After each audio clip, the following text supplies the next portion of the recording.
Hi! Welcome to another day with Aaron! Fit check muna tayo. And for this video, I'm going to Ponpuin in Manila.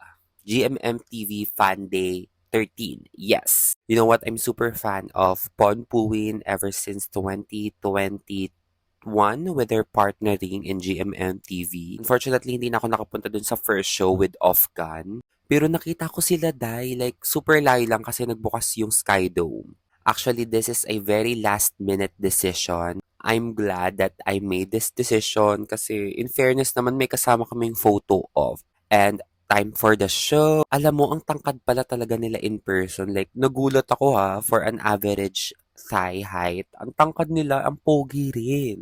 Kasi nga nakalapit kami ng personal. Ang tangos ng ilong, ang kinis ng balat. Given na artista sila. I love that. Ang pogi-pogi.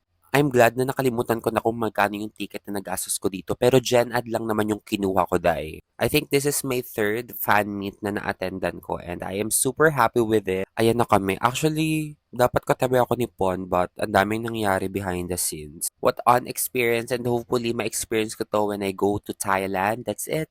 Bye!